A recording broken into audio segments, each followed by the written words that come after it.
I'm G. Trulia, the president of TST, along with our board members here and the vice president over there, Mr. Pierre.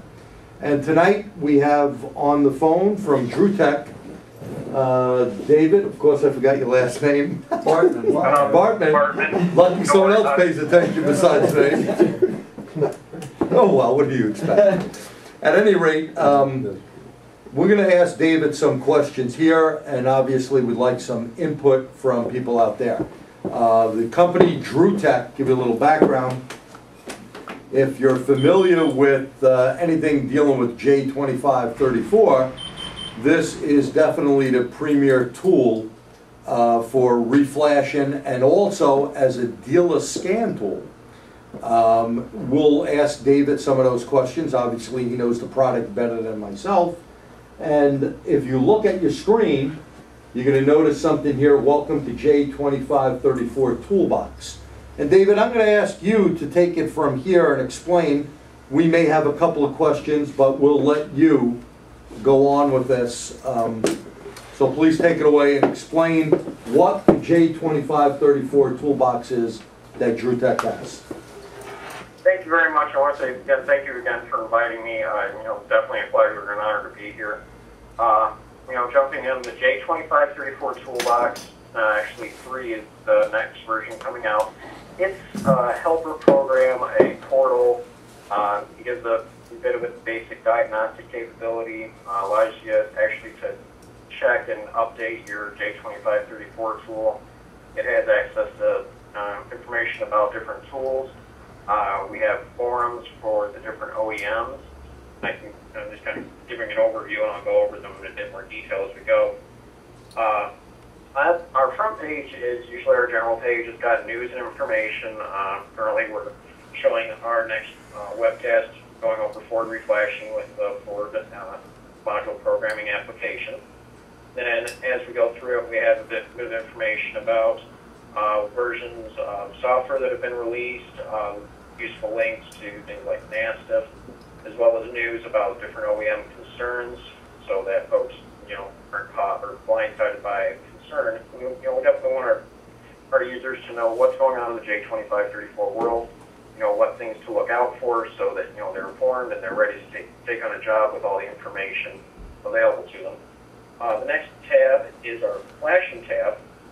This tab has a lot of information by manufacturer. So right now I've got the Acura information here. So when you click on that, it should catch up in a second. Sure hope so. It's got information about what your vehicles are covered, capabilities, costs of the software, and things like PC requirements, as well as we also have information. So David, basically what you've done here in this toolbox is make a condensed version, like a condensed book per se, of information that someone needs to know about reflashing, in this case an Acura. Is that correct? Yep, pretty much, and we've done it for all the major OEMs. And the nice thing is all of these pages that you see as you go through, these are all actually on our servers. So every time the toolbox is open, it goes out and it checks, and it will update these pages so the current information, current issues, any updates, they'll be posted. As soon as we post them, the next time you open the toolbox, you'll see them. So we've got Acura, Audi, BMW, Chrysler, Ford, GM. A couple handy things for the big 3 we have included. Chrysler, Ford, and GM. We all have a read part number tool that will actually communicate with the vehicle. It'll pull the VIN number out and the part number, so that you can go to that OEM's website and actually compare it and see if the vehicle that you're working with needs an update or not. Usually, and in most cases, you can do this without actually having to purchase a subscription. So it can save you from, spending money on a subscription when you may not need to. Very good. Yeah. Now, that being said, David, at this point, do we have any questions either from anyone here first while you're checking your chat box, David. I have not received any questions, but if anybody would like to send them to me, I'd be glad to read them out for the group and answer them as best I can. David, I have a question. We had a situation where we were trying to get a BMW pass-through tool up and running last week, and had a lot of issues with the computer setup, and we had to talk to tech support from BMW on it for quite a while to get it working. Is there any information on your website that would have made that easier? I mean, I see the listing of requirements, but that's not what the kind of problems we had. I say BMW definitely is an application that we recommend for someone who's definitely an experienced user, and even then it can be quite troublesome. Even in-house, we've definitely had our struggles with getting it set up exactly on a computer. I don't have any particular tricks of it. The main thing I have referred all my customers to is actually on the BMW website. They have about a 30-odd page guide PDF available. It has a lot of very good information, including a step-by-step download and installation process that I recommend anybody who's looking at BMW read over quite thoroughly, and if it makes you more comfortable, actually print it out and keep it on hand. And I know a few guys that actually do that when they're using BMW. The other useful thing about that is it also has a chart in it that explains all the different models and whether they use the standard OBD2 connector, whether they use the 2010 proprietary connector under the hood, and also if they require a 7 to 8 pin jumper for communication. That's the standard DLC, which some of the older models do require. Right, yeah, I saw all that. We printed that actually. And we still had issues, so I guess it's just a tough brand. It is definitely one of the more challenging ones, one that I usually recommend at least a day to 2 days lead time to get the computer set up, to confirm communication. I know it's definitely kind of a tough sell to a customer to say, I need to set on your car for 2 to 3 days, but to make sure you have good communication with it and it's working well, that's what we've run into. And that's the best thing we can recommend. But David, once someone has that set up, could they then go to another BMW and there wouldn't be an issue once they work the bugs out? Once they've got it going, it works quite well. I've got quite a few customers that are using it on a daily basis. They have been for quite a while.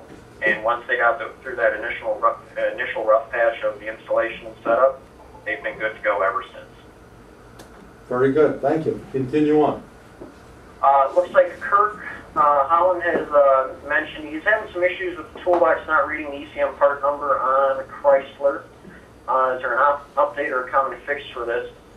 I say, Kurt, the very best thing to do in that case would be when you have one of the vehicles in and you're connected up to it, if you could actually call our support. We can go over a few things with you, including we can also make a log of it and get that to our engineers so we can check on that specific vehicle and see what's going on there, and go from there. I would ask, is this something you run into on every Chrysler, or is it just some Chryslers? Well, Weiss, he's waiting for that question. I have a comment and a question. I like that the card act, you could write VIN numbers into certain PCMs, but I heard that it can't write into certain vehicles that use CAN. Is that something that's being worked on, and how far away is that? That's something that is currently being looked into. I don't have a solid ETA on when a CAN version of that application will be available. It's something we have been looking into, but that's kind of on the engineering side, so there's always a pretty wide range on when that will actually make it out for public use. Very good. I have an admin thing here. Someone has texted me as we're going through. It says we can't see the chat box to type in questions. Now he texted me back and said, found it. Have to scroll over his name at the top. And so click on the green thing, yeah. Yeah, you're going to have to scroll up there. So if you want to ask a question and you're on, please scroll up above his name or our view right now. It would be a chat box. Thank you. Dave, do you provide remote access to a computer if you're having a big issue? We'll use an application to view the desktop, kind of like you guys are doing now, to where we can work through an option. We won't take control of a customer's computer. We definitely want to leave control in the user's hands, but we'll do our very best to see what's going on and work with them to resolve an issue. So I mean, you're sure you don't want to click the button that fries out that PCM? You don't want that liability? Just a joke, Dave. I definitely would want to make sure that I'm running the show if I was in a technician's shoes. Yeah. Go ahead, move on, thank you. All right, well, as I haven't got any more questions, I guess I'll keep going over this. Currently, we have recordings of our previous webcasts actually on the flashing page, so just below all the different brands, we've got a section labeled webinars. And we've got the first couple in here, and there's general information, slideshows, and there's actually the PowerPoints that we use, and we've even got links to the videos so you can actually watch them as well. Hey, can I comment on that? The rest of them compressed so that they don't take too long to download, so they're actually viewable. I want to say to DrewTech's credit, and also to OTC, if you go on YouTube, they have very real-world, step-by-step, how you go to the factory website, how you use the factory software, how do you actually go through a reflash, where if you actually paid attention and just scroll through it and skip over things, that as long as you connect your tool properly, it will go through the process and reflash the vehicle. So it's a real useful resource. And that doesn't help out, you could give them a call, and they're very familiar with the factory websites, the different manufacturers, and they could walk you through it. And Dave, I'll give you one more plug. I've seen your webcast, in fact, one coming up next week. I believe, correct me if I'm wrong, next Wednesday night. And maybe one Thursday? Or Wednesday, like you said. Wednesday, okay, so next Wednesday night. I believe it is free, correct? Yeah. And people just have to sign up and go to the DrewTech website to do that. It's really a very, very good resource, and they're doing your car this time, correct? Last time it was Michael's vehicle, correct?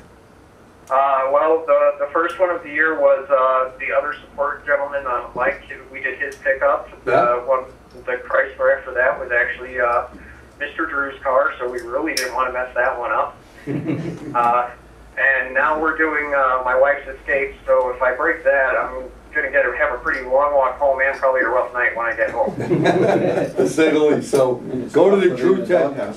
Yeah, go to the DrewTech website and check out their websites that he's speaking about here that are in the toolbox afterwards. So next tab we have in the toolbox is the Diagnostics tab. It gives you ability to pull codes, so you can go ahead and read codes out of the module and say, I'm not sure how grumpy the module I have connected up right now is, but we'll take a look. I currently have an ECU connected up, so we'll see what it has to say for itself. Now, are you hooked up to a vehicle, or are you hooked up in some other way?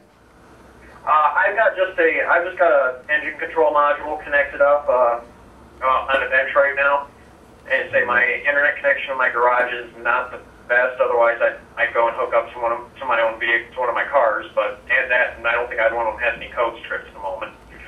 And how did you hook up? The Android control module would be better. Now, how do you hook up without being in a vehicle? Because I've heard in certain temperamental GMs, like 02, 03 Trailblazers, it's sometimes advantageous to pull the PCM out or to not have the whole vehicle online and just reflash from that module. How do you do that? I say off-board programming generally is done by using a power supply and a breakout box, and then what you do is basically you want to use service information to wire to pin out a module and then connect it through a breakout box, and then that breakout box is usually set up to with a standard DLC plug on it. So once you get past the breakout box, it's just like normal. In most cases, except for one, the OEMs do not support off-board programming.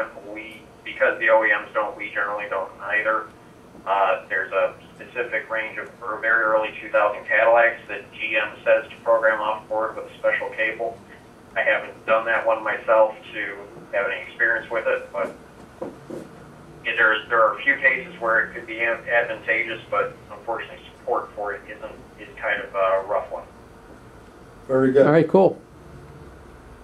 So, you know, so this is, you know, showing the different DTCs that this module's throwing, mainly because, well, there's only an engine module, and it sure thinks there should be a few other things there. Then we can actually pull vehicle information and check vehicle monitors as well. These ones aren't going to work quite as hot due to the, you know, missing vehicle. Yeah, we understand that. What was that? I said, we understand that you know, you're not connected to a vehicle, so I think everyone gets the idea how that would work if you were hooked up to a car. Yeah. Yeah. At least I sure hope it will work a bit cleaner. So the next tab we go to is the support tab. What this does is this is mainly to support the tool itself. So what this will do is this will check that first thing is the install check. It'll check that the drivers are installed. So basically you get to this main page and go ahead and check this, and it'll go ahead. Oh, looks like it's not happy with one of mine. I'll have to worry about that tomorrow at work. But this is showing all the different tools that are installed on here. Most cases you'll only see one, maybe two, because I use the thing for a lot of different stuff. It has a lot of tools on it. The next step is the vehicle check. This is pretty handy. By going to this page, you can actually use it to make sure that you are getting good communication with the vehicle that you're connected to. When you go ahead and use the check connection button, it calls out to the tool. It'll tell you what the voltage is at the DLC. It'll show you which protocol is actively being communicated over, and it usually pull up the VIN number as well if the vehicle reports mode 9 information. And it also gives you information about the tool you're using. In this case, it shows me the driver and firmware version as well as the serial number and what tool I'm using. Going on to next is our device check. And what that does, that actually allows you to update your device through the J2534 Toolbox. So the main thing is go ahead and refresh it, and that'll go ahead and look for the tool. In this case, it's just got my cardac there, and it's actually up to date at the moment. But the auto update button will go ahead and call out to our server, it will check and update the tool if it needed an update. How often do you update? And so we don't actually have an exact set amount of time on updates. We generally try, you know, when an issue comes out, you know, we definitely try to get it fixed up as quickly as possible. If a couple things come out, you know, in close range of time, we might hold off for a short period to get multiple fixes into one update. You know, going through this and getting the auto update, you know, that it won't hurt anything. If there's no update, it'll just tell you there's not. And the other way is to go to our website, drewtech.com, and go to the downloads page, and it'll say what versions the drivers are currently at, and you can check that against what you currently have. Now, David, does this work on all the TrueTech devices, including Mongoose cables? Yes, it does. And is it a good procedure to update before you go to use the tool on a regular basis? It's definitely a good idea to at least double check before you go to do an update that you are up to date on your software. And say, you know, sometimes there might be an update that is specific to a certain OEM or with a certain OEM application. You know, so it's always worth double checking before you go ahead and use the tool to, you know, just to make sure it's up to date. Thank you. David, is this toolbox that we're looking at, is that the most recent version? This is actually the next release. We should be it should be out for the general public pretty soon here. The only difference is between what's out right now and this one, it's basically the forms and the recalls.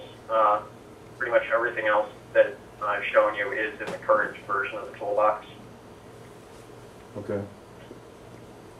The next option on the support page, and one of the most important for when there's a problem, is the debug check. Oh, and this basically what this does, what this allows users to do is to make a log that runs in the background when they're using the J2534 tool and the OEM application.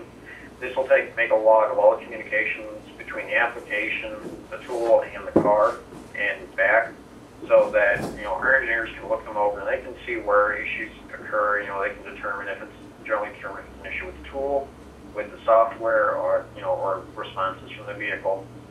So it's a great tool for finding a problem and getting it fixed up. Is that something that's usable by all the OEM engineers as well, or is it only a DrewTech engineer issue or help? I know quite a few of the OEMs have used our logs, or we've sent them into them, explaining issues. That's cool. Some of them do like to use their own logging software. Ford has their own that it actually is included with their software. It can be turned on, and those are the ones they want. So, but I mean, if you're working with us, definitely, we're gonna, when there's an issue, we're gonna want that log, and we can work with you over the phone, getting it set up and going through it to get that log put together and get it sent in to us. And if nothing else, our engineers can go through it. They can find the issues, and then we can report the issue to the OEM if it's on their end. With credible backup and proof, and evidence of where it's occurring and how it's occurring, so that it's not just us saying it's broken. We have the proof and evidence there that there's a concern to be addressed. That's pretty powerful. Good. The last thing we have on here is our support website that will allow you to go ahead and actually get information and videos. And then that pretty much covers that. Sales, everybody can pretty much get the gist of that. Mainly just product information, our different options, recalls, and then our forums. We've got tool forums and brand-specific forums on there. So that's pretty much J2534 Toolbox. Most of what I showed you tonight is as it sits, and a few of these things are going to be available in the next version. Beautiful.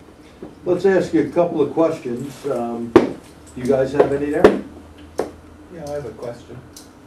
Dave, if you want to figure out if it's just PCM and TCM, the manufacturer lets you program with the J tool that was in the beginning when you had the list of manufacturers? Yep, we have that on the flashing tab. Okay, so that's yeah, Now, these guys, oh, there we go. Neil, you have a question? Yeah, how much is it, Tool?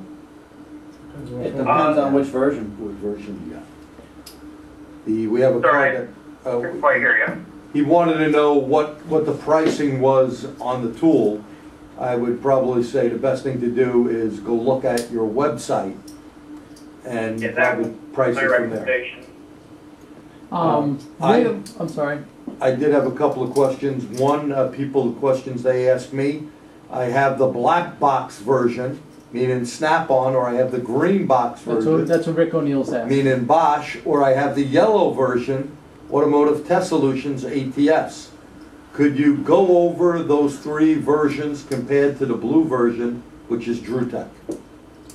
I would say there are a few other companies that we do make the tool for. I'd say in the case of the tool in a different color casing, you would want to call your distributor. In the case of the black box, you would want to call Snap-on Diagnostics support.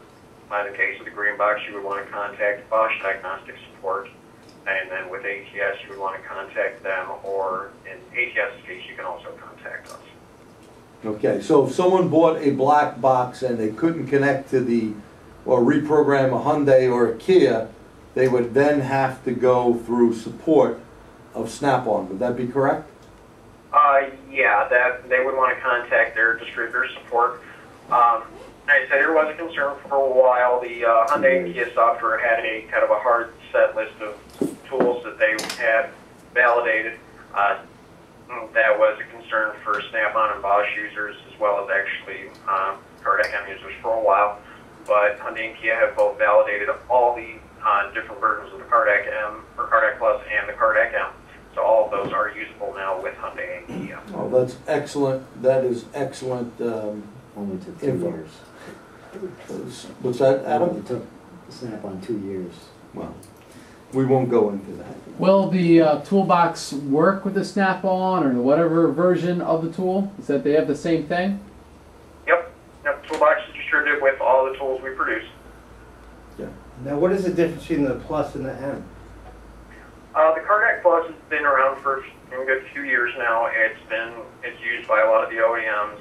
It's used, it has a very wide footprint in all of its different versions. It's a tried and true tool. I'd say I've got one connected up to my computer right now. That's what I was using, showing the Toolbox. The Cardac M it's a newer tool. It's a modular tool. Basically, as automotive diagnostics and reflashing progress in the future, if there's a requirement for additional CAN channels or ISO channels, that Cardac M can be upgraded with an additional module to allow for greater capability in the future. At the moment, Cardac M and Cardac Plus have equal capability. And, So, are we wasting our money buying a Cardac Plus? Should we just get a Cardac M? What was that? I was just kidding. I have a question for you. I know some of your Mongoose cables, will take Toyota for an example, that your tool is then connected to the software of Toyota and becomes the Toyota Lexus Scion factory tool. My question is, are you working on anything else that you could tell us about now, or somewhere in the near future, that there would be a release, let's say, for Ford or any other company?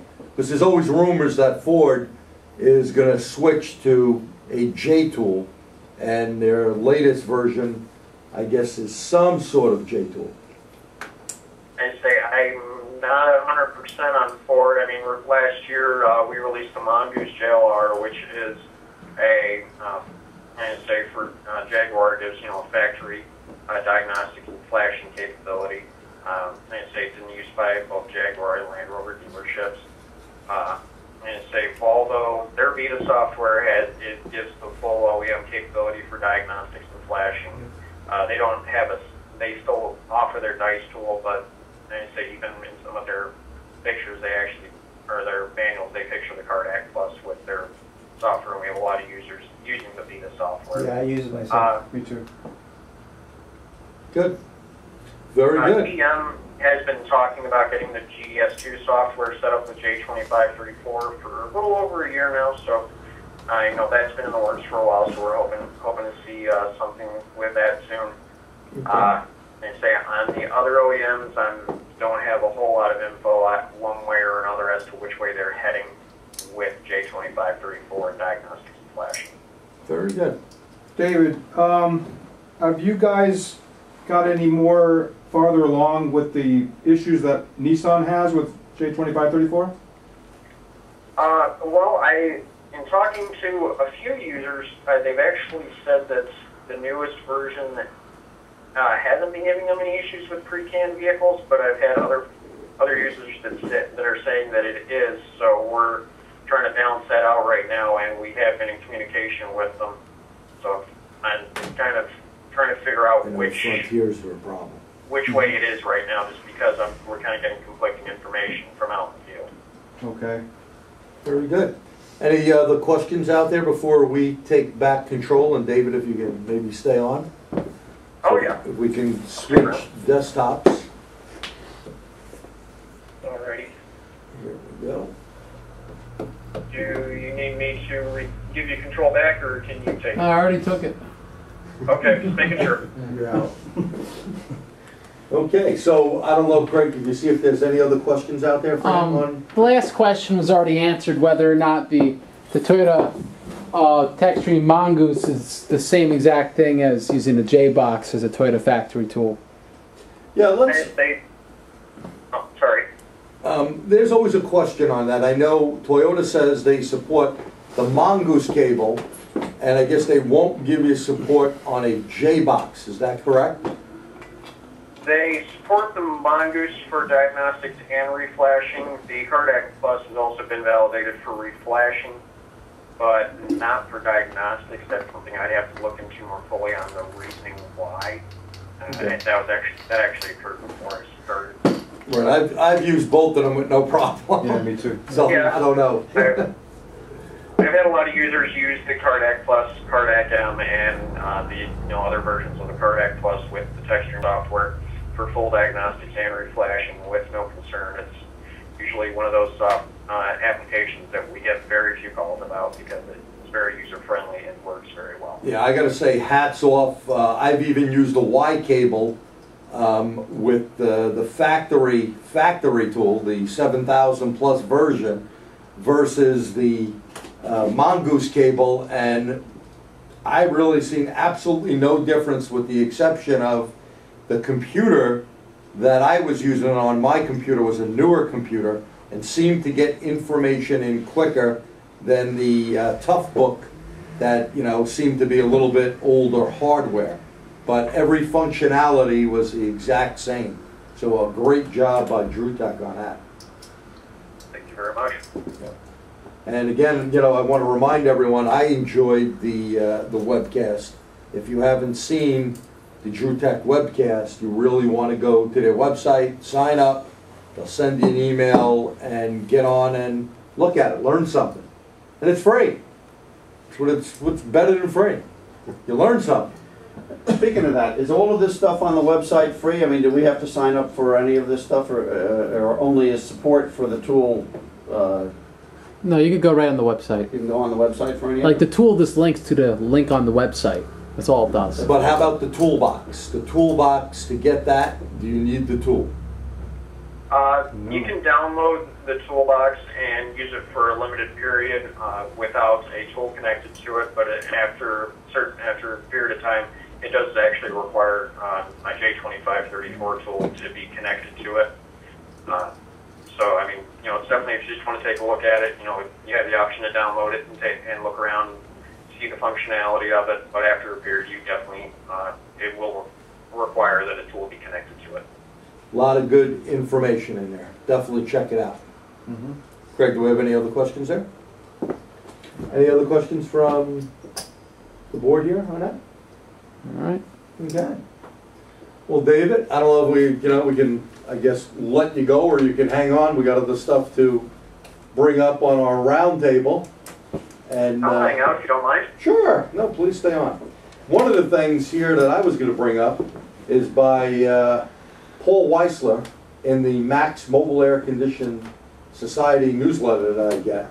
And Paul I refer to as God because the guy knows so much. He's really a wealth of information. And he has a very good article here, playing the percentages. And I don't know how many people got to see this. This is something good. To give you a quick synopsis of this, it says, one of the trends we've seen in aftermarket service could be called in playing the percentages. There's no greater joy than when a car comes in with the source of a problem unidentified, you plug the symptoms into a database, and answers come up with about 85% likelihood.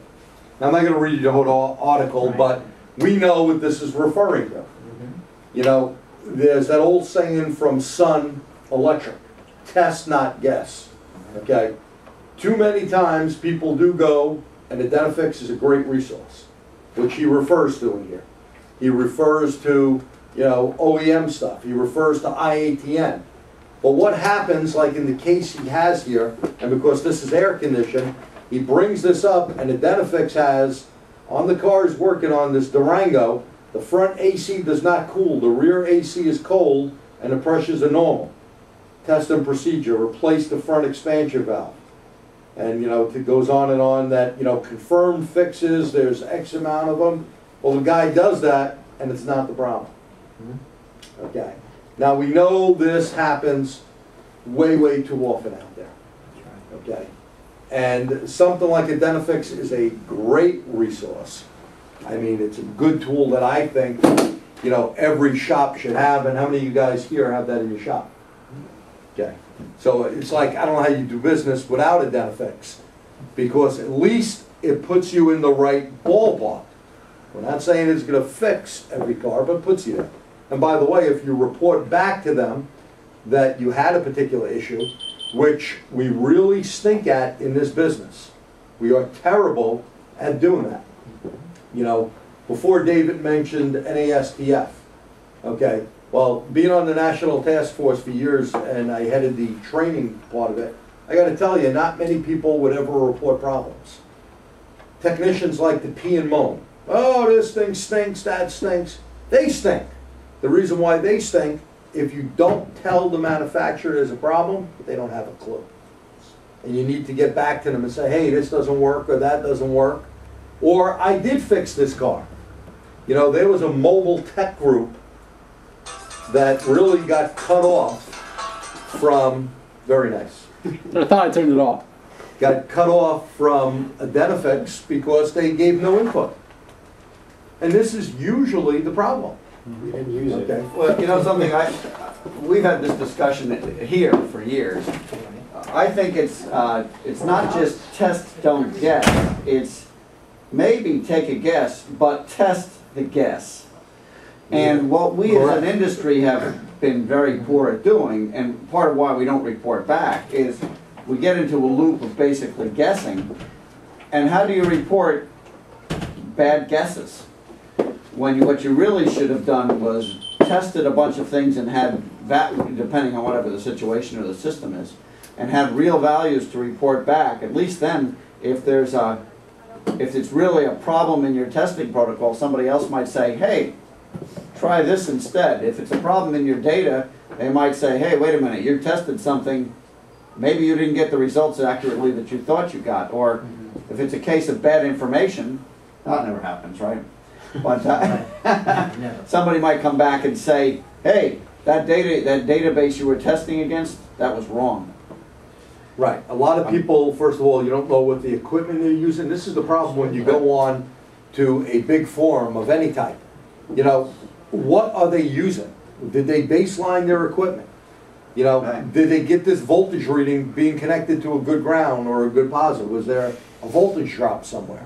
You know, is their scan tool up to date? I mean, there's a million different things.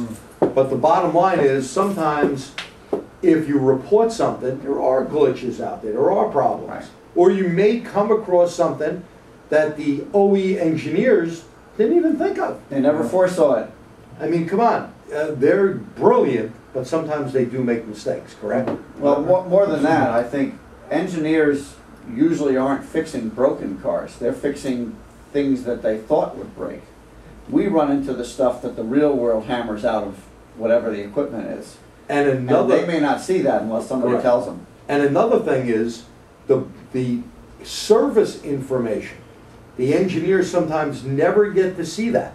That is a different group that puts the service information together. And how many times there's stuff wrong or a hole in it where something is missing. Yeah. So that's something we also need to be aware of out there. Do we have any questions, Greg? Yeah. Someone asked, what fixed that Durango if it wasn't a front expansion valve? Oh God, now you may want me to read through a whole article. I read this when it first came out. Let's see, blah, blah, blah.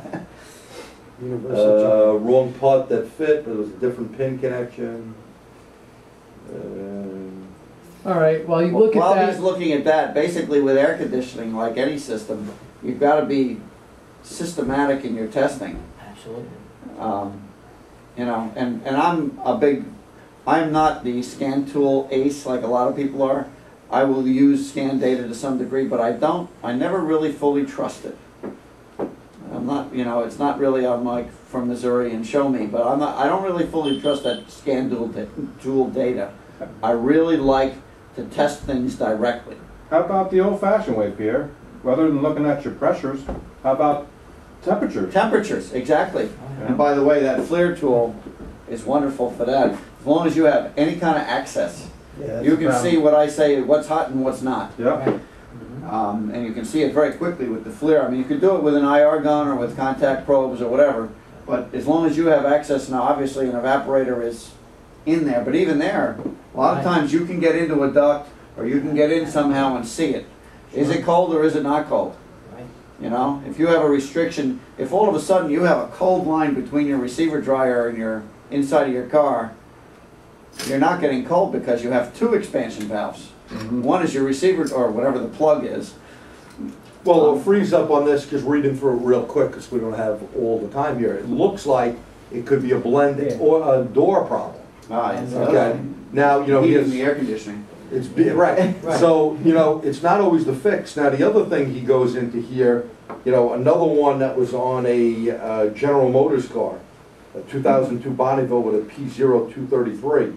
You check the trouble code and you know, look at this temperature actuator, but you replace the air temperature actuator, but it's, you know, you have a problem. It's not that. It's a voltage drop. So again, a lot of these things, yeah, it could be, but it may not be what you're working on. Now, also, he gives a good plug here to Identifix, AllData, and Mitchell. A lot of these companies are now putting in OE information. Identifix does a great job. In fact, they did the webcast, and we showed you where Identifix did factory Jeep, factory info right there.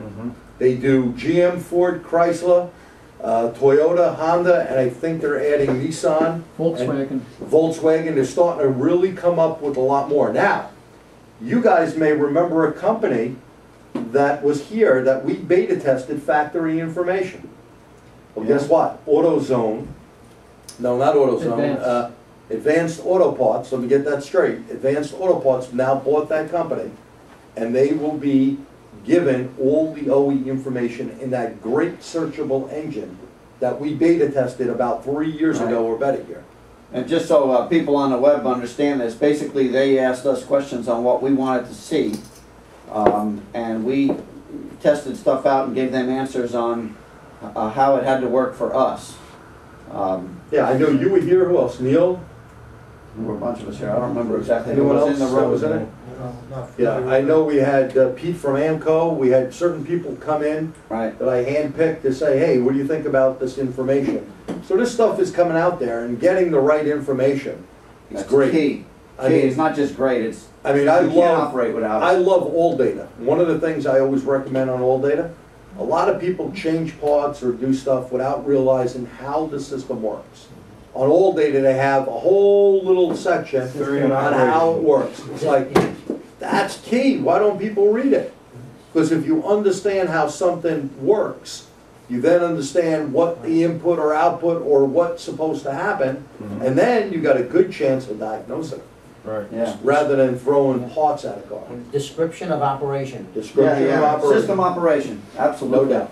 And by the way, last plug here, anything that Paul Weissler writes, whether it be in Motor Magazine or in AC, or I think he still does Motor Trend or one of those magazines, or Popular Mechanics, I know is another one. Paul Weissler's been around for years, a very, very good tech writer and a real smart guy. I'll probably see him next week at the SAE Congress out in Detroit.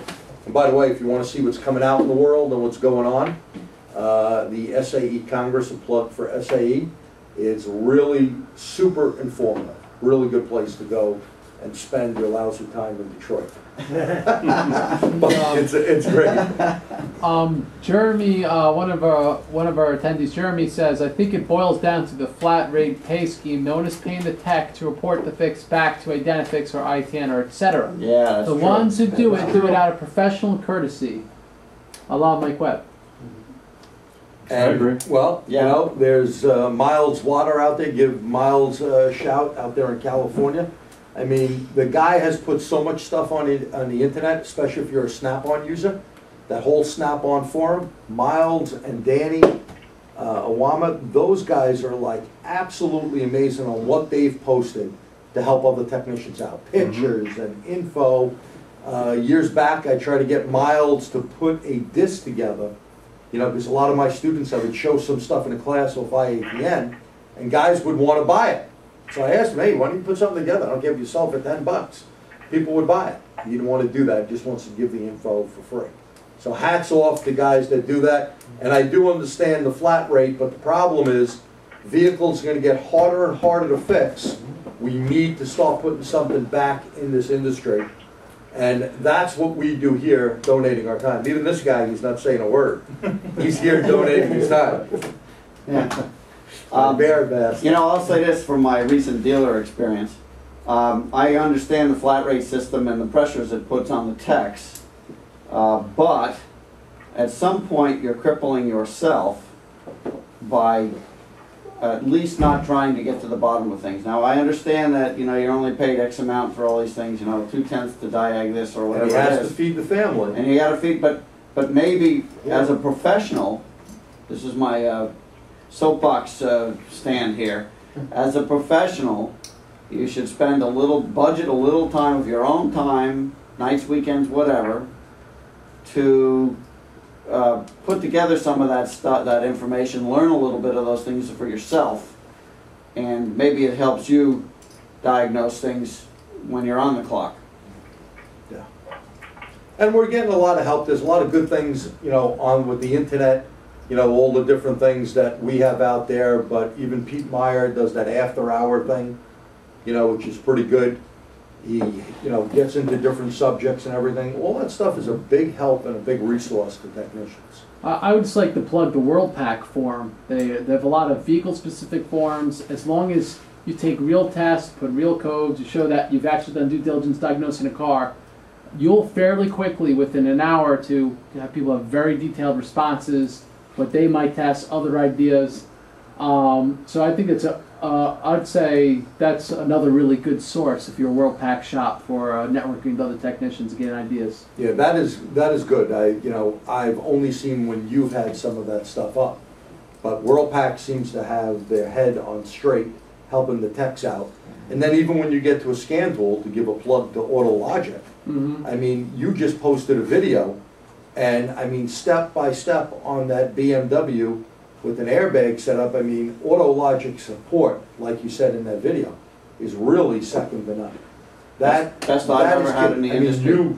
My experience with AutoLogic was excellent. Great tool. I don't think those people sleep. I mean, I think, you know, they hammer away and get the answer. Especially with Brian Chaffee, man. No one knows BMWs better. Yep. Really great stuff. Question? Now, well, before we go too far away from air conditioning, a TST member called up. He said, "I'm thinking of buying a gas analyzer." No one ever brings it up to me. No one's in the business shopping for gas analyzers. I said, "Why?" It's like to find air conditioning leaks. Now, I didn't know. Could you smoke an AC system? How does that work? Well, you could use CO2 rather than nitrogen. People use nitrogen, but you don't have a nitrogen tester. So if you had a gas analyzer that you could read CO2, you use CO2 in it, and rather than putting refrigerant in for pressure, you're checking it that way. And it's smoking it, gas. yeah, smoking it not a good idea. is not really going to help, because you're not going to get the right pressure in there, and who knows if the smoke would get caught up in the oil and now Craig asked me cause about something. this. Probably nothing. Well, how do you get CO2 in there? Craig asked me about this the other day. Now the issue with CO2 is you absolutely have to have a good regulator, because because CO2 is in a very high CO2 is in a very high pressure bottle. It's the kid's birthday party all over again. And if you don't regulate that accurately, that AC system is probably pretty safe to 300. It's probably burst tested to what, 450 or something? Oh, at least five something. Yeah, But the bottom line is, if you have a 2,000-pound CO2 bottle, You're gonna figure it out. If it wasn't broken, it's broken out. You'll definitely find a leak that way. This is the reason why. This is the reason why they're using CO2, is they can put the pressure in there, more pressure than they could with a tank of 134A. Right, and you don't have to heat it up or and anything. you don't have to leak an expensive refrigerant. Right, Right. but people Illegal did to vent nitrogen for years. Just, you know, it's the same with evap systems. I like using CO2 with a gas analyzer, you know, along with the smoke machine. Some of those canisters that have that extra vent valve or split canister valve on them, like Nissans and Toyotas and all that, those things are a bear to find. You know, no pun intended to this guy. No, I mean, they're really, no offense to Bear. they're really easy to find. But when you have the gas analyzer as a backup, what a great tool. Sure. So yes, you could use it with air conditioning. I also like ultrasound. Ultrasound if you know, put it on and you know what you're listening to. You can't have a big fan blowing. Actually, you can't have other noise sources. That's the problem with ultrasound. Now you could, one thing. Now if you have one expensive one that I own, Ultraphonics, the people who make the stuff in NASCAR, you could hook your lab scope up to it, and as you move this around, it makes a histograph, and when you have a leak, you wouldn't believe the difference. But of course, Yeah, thousands. thousands. But you can buy a cheap one if you're listening, but you can't have fans blowing, you can't have the guy using the air gun in the background, Yeah, just stop. especially frequencies that travel, like high frequency sounds, the air Right. guns, Air guns will definitely screw rapping, you. high frequency noises. Leaking just hose somewhere. blow you out of the water. You can't separate. There's too much noise. Right, and you should get one that has a little gauge on it. So sometimes when you get near the noise, you're doing this, you see it get higher. And I've done this, I did my daughter's car years back where I checked the car a couple of times for dye. I went up the drip hole with the black light, I looked everywhere, I couldn't find squat. Then I did ultrasound. I went up the drip hole, I thought I heard something. I don't know. And then I took my expensive one out and I graphed it. So I had two of them. The very inexpensive one, $300-400, and one that's thousands of dollars. I took the refrigerant out of the system, and sure as hell was flatline, Yeah. and I didn't hear it anymore. Yeah. Put it back in, Yeah. well, when I took it apart, oh, I saw all the dye. It was covered with tons of leaves. In the blind spot where you In a couldn't see blind it. spot where you cannot see it. Yeah, that's always the problem. So, you know, air conditioning's tricky. I always tell people air, and 134A is, causes hydrofluoric acid.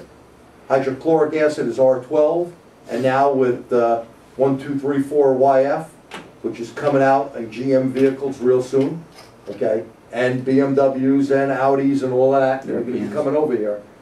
Very expensive stuff. You're gonna really need to be right on top of leaks. Could you have seen that leak with a video scope?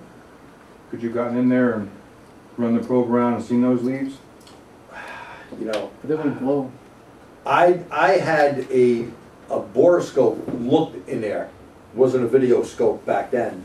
I saw leaves, but I didn't see any discoloration or oil on them. Huh? You I think know. they make a scope for AC now, it's got a black light. Yes. A UV scope, But here's another thing. Let's talk about black lights, and let's talk about different frequencies. different frequency. If you're using oil that you buy off ABC and you're using EFG, you know, guess what? The light is not going to catch that oil, and this is a common I've run into problem. Yeah, you gotta use the light and the goggles that are compatible with the dye that you're Very using. You have to match it up. It has to be matching, or And you can go UView does buy a it. great job. The little light that they have, that handheld one, Yeah. super high power, I mean, inexpensive, For the years I used batteries. Tracer products. Are they still around? Tracer's products? still around. They were good stuff. Yeah, not I bad. still use Tracer. Yeah. But I gotta say, the UView stuff kicks butt, and they also make it for hybrids. Yeah, that's cool. You know, we'll probably be doing Sure. something with AC, another webcast. We'll see if we can get our buddy Peter Cole back up here. And for you guys out on the web, you know, go check out some of our webcasts that we've done. There's a few on AC. Now, what do most guys do? If they check everywhere, they don't find dye, they're just going to assume it's the evaporator, because it's the only place they really can't see. Yeah, and sometimes you can get bit.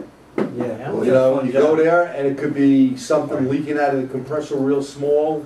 It could be Or the even, backside of the condenser where you can't see it up against the radiator, that kind of baloney. right, or blow off because you got a clog and high pressure. Right. Yeah. I know So it blows it out. from experience, be careful with the foam on hoses, the Yeah. foam inside. Oh, very good. Got Yeah, it absorbs well. got tagged on an evaporator. You for came that. alive. Yes, I'm alive. I'm getting my second wind. Yes, alive. But went down an evaporator road, and it was the foam. Be very careful with that foam. You're If that- absolutely right. Over the hose. I remember Won't years back. Forget that again. Yeah, years back on a Chrysler, you know, I got bit, I kept going, and the beep, beep, beeps, I don't know about you guys, those beep, I beep, still beep, don't. those haven't things found what I are like. same here. I think they're garbage, refrigerant's heavier, I go underneath, I do They everything. go crazy. Fan going. I never get onto the razor blade and cutting that foam, holy Oh, there's crap. tons of dye in there. Tons of dye, yeah. Yeah. If you have a hard line, I've actually used AirSep as a really good, Aircept's phenomenal. phenomenal to repair a line. The Yeah. best product ever used. And by the way, Aircept also makes for hybrid vehicle a special tool, because you cannot use PAG oil in it.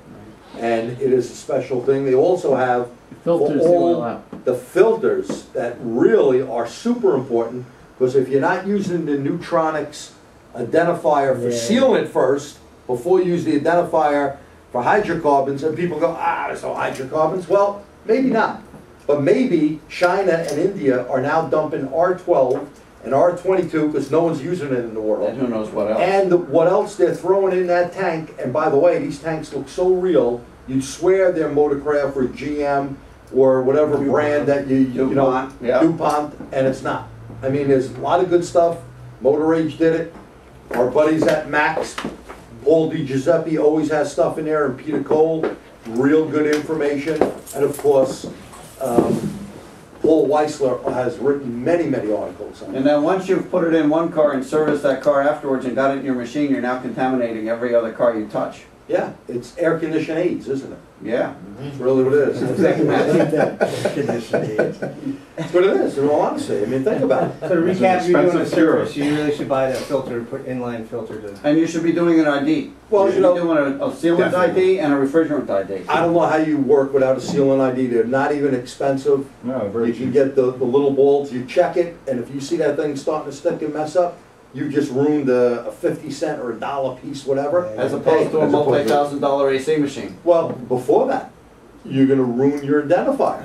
Yeah, right. And by the way, when you get sealant in there, it packs it up. A guy who used to rent off me, Ollie Jim, he screwed up my whole Snap-on machine, okay, because he didn't check for sealant, and it went in, and thank God, you know, I knew people to get the stuff replaced. But what do? If you're a regular repair shop, you're paying up the yin-yang, and if it's busy, and you have one air conditioning machine, You're stuck. you're stuck, you're out of business. Yep. You're gonna be buying a new machine. And by the way, when you call service out, you know the first thing they check in your machine? Your tank. They find that your tank has anything in it other than a pure refrigerant, they're not warrantying a thing. And that's a very, very big problem. Oh, wow. Serious problem. So be careful if you're doing AC. You know, I guess we didn't have a cold winter, so probably gonna be a hell of a hot summer. Mm-hmm. Not a lot of rain here in New York. We don't know We're elsewhere. borderline drought if we don't start getting rain. By We're Sunday, going to have a Sunday. drought this year. Free Sunday. Yeah, well, it's supposed to rain Saturday, but it won't, but that's a whole other weather station. That's the other Mr. G. We'll leave that for someone else. But, you know, what else is on our mind here, or, you know, Neil, what's affecting your business? How's your business been, Mr. Two-Shop owner? Well, today I had an Audi that came up with a P0068, and basically Identifix kind of put me in the right direction, but it had to do with the throttle body and the whole assembly. The map is in it, and to not change that whole assembly right away. And I kind of had I put a call into an Audi guy that I know, and he told me before you do that, make sure that the air filter is an original equipment air filter, because Audi needs to have an original air filter. If they have a Can-Am or some other cheap air filter and doesn't see the right airflow, it will turn the light on. Turns out it was pretty, it had a lot of, I had to clean it up, I had to clean the throttle plate up. It was And dirty. Really dirty. Was the filter original? Well, actually, it probably was. I'm putting, I'm just to take a chance, not to take a chance, I'm getting an original one tomorrow. So I suppose she was about, 10,000 miles where she was at. So what's a great test to do on something like that, Craig? Talking about calculated efficiency. Good, so calculated load or something, or efficiency like the Bernie tool, the ATS tool. I took the two words and put them together. Yeah, Volumetric efficiency. So guess what? Volumetric efficiency, yeah, is super important. And you know, people buy the cheapest stuff. This is the problem that we have out there. You know, Yeah. not everything is apples to apples. People are buying cheap stuff, and this is how some shops, a consumer doesn't know the difference, and hopefully you're a consumer watching this one day. Okay, there is a big difference between a quality part and a non-quality part. And modern vehicles are so sensitive So that they oftentimes will flag it. But they won't be obvious about it. You'll go crazy spending a lot of money on other things, and it's really that one cheap thing. Yeah, and by the way, K&N air filters are good. But what people do, They over-oil them. they over-oil them and they don't follow the direction. Or they go the other direction and they use them until they have, you know, holes boulders can go through. Well, I got another concept about that problem you're having too. What about the algorithm for too much flow through it? Because if your cheap filter, it's going to flow too much. Yeah. That's true. Exactly. Too much That's the at, algorithm. too That's much what at you're once. talking about. Yeah. Or exactly. it dumps parts of itself on the sensor. Yep. Yeah. Yeah, I Yep. mean, you could see a bunch of stuff that happens. Yeah. So Well, very the good. thing was, the air filter was, I mean, the check engine light was coming on and off. It would go off.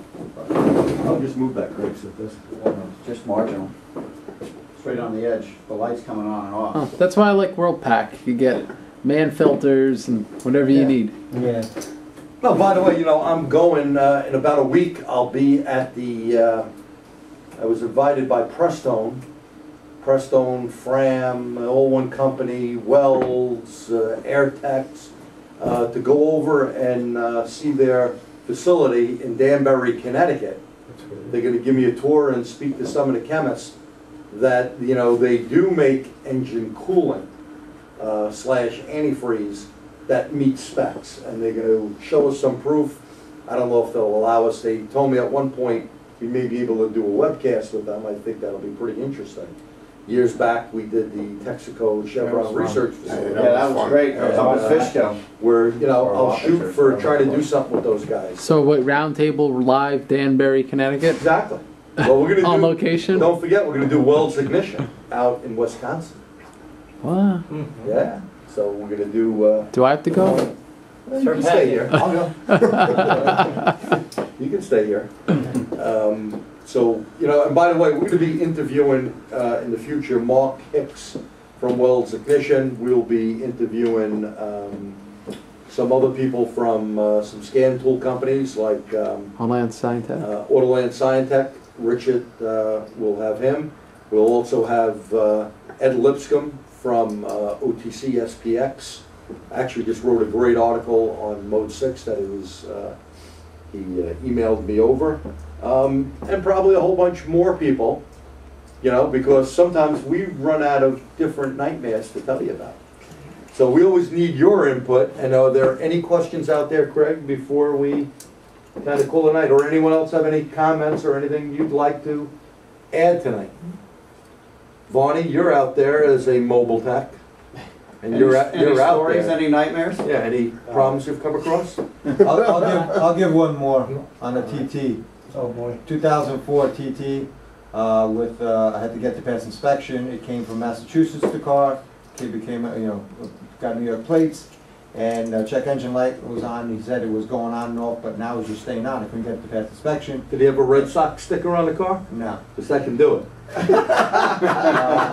And it was. Only kidding about By the way, guys, Jerry's from the Bronx. You know who he roots for. In the 80s, it was the A Mets. speed sensor code, and it turns out the speed sensor had oil going through it on the connector, but it didn't go through the wiring system.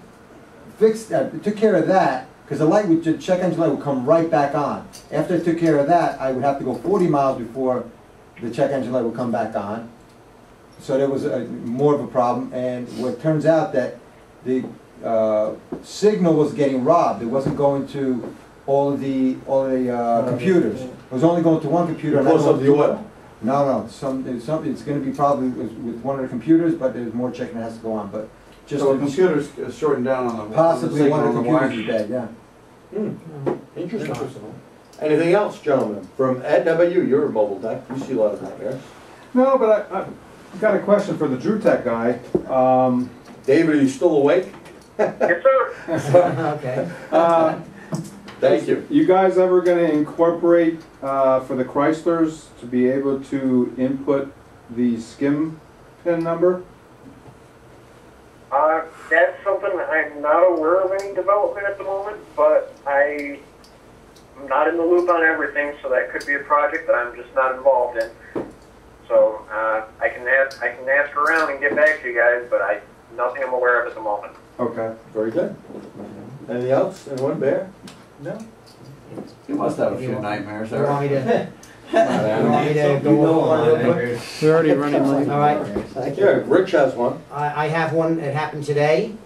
All right. Had an escort. No, I'm sorry. Not an escort. an escape. Oh, I thought you were one of those Secret Service guys. Right. Escort service. Up to the department. We had an escape. We had an escape. Yeah. All right. There was a. They wish they had escaped. They just paid their damn bill. I got $40 bucks when they wanted big money. That's right. There was a code that kept coming up as soon as you turned the key on for a fuel tank pressure sensor. All right, in the escape, and they changed the sensor, and they changed the lines, and they changed the connector, and they changed everything, and there was still a code for it. All right, so. Did they test anything? Did they test anything? He He stripped all the wires and put a meter on it. He said, well, I have some voltage there, but I don't know if it's the right voltage. I So said, the answer was no. let me come They in. didn't actually test. I found 5 volts on the reference. I found a good ground, and there was 2.6 volts at the time on the wire, on the sensor.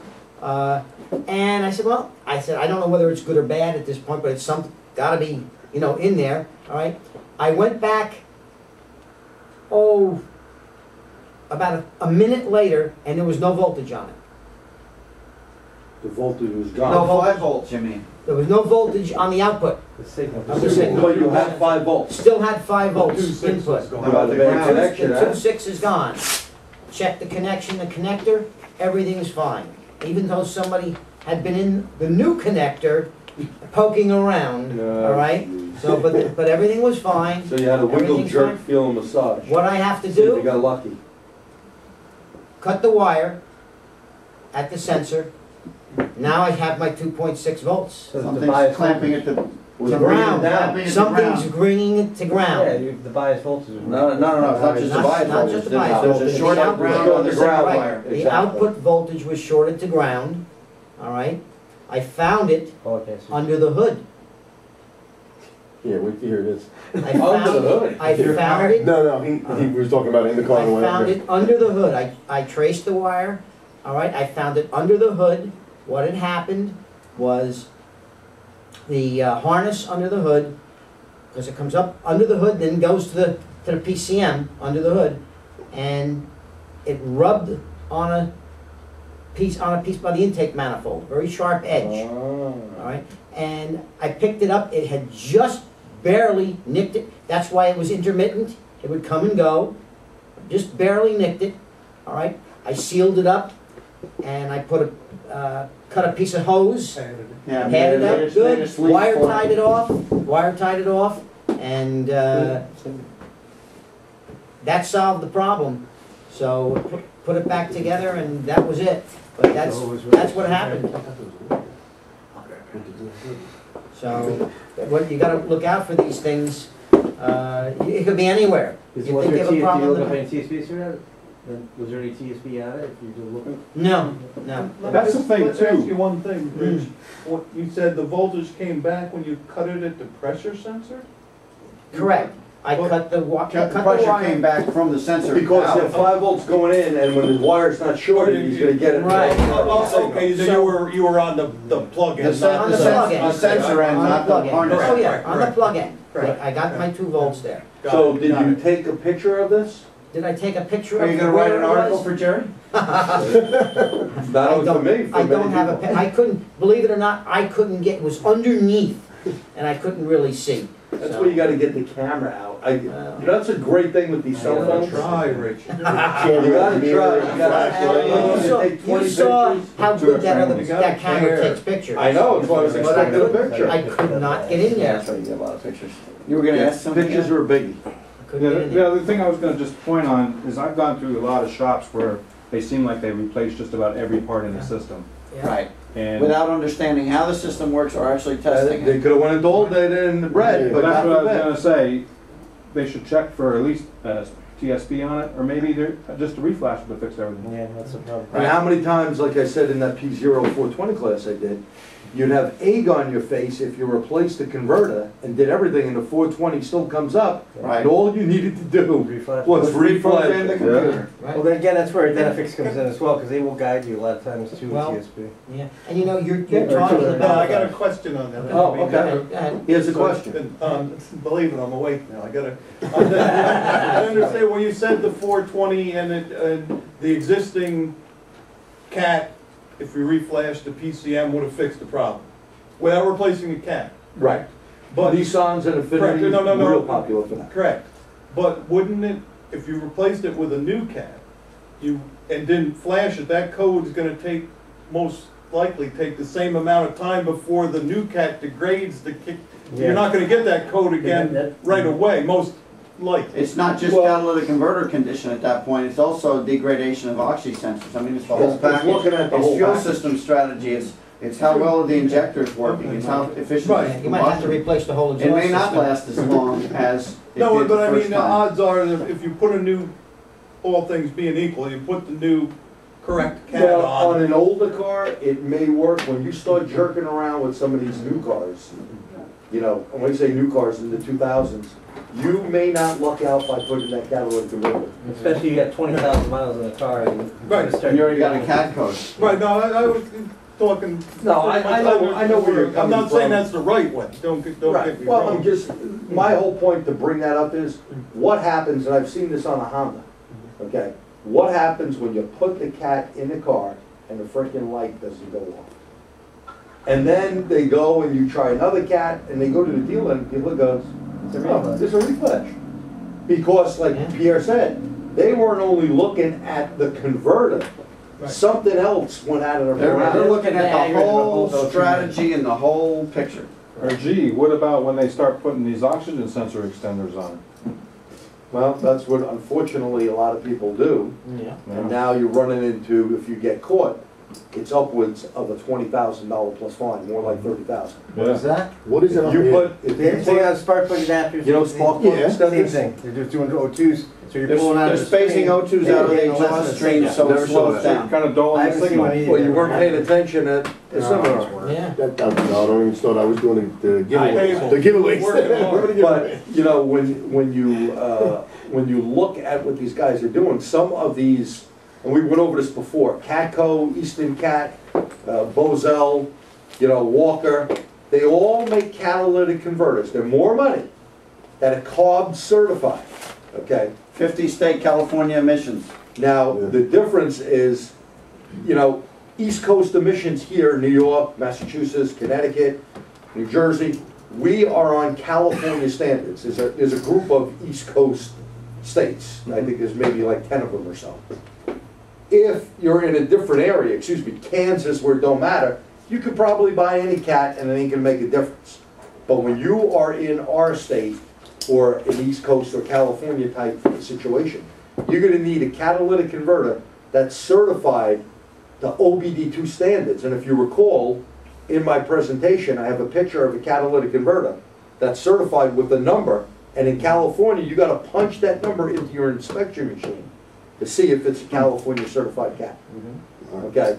Now, what happens is a lot of parts stores, like they've done around here, they don't want to sell the expensive one because they all want to chew down each other to get the cheap part out.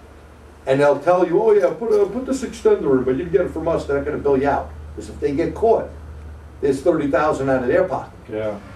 Now what it does on older cars, yeah, you're faking it. You're taking the oxygen sensor and moving it away. New ones, it's going to pick it up.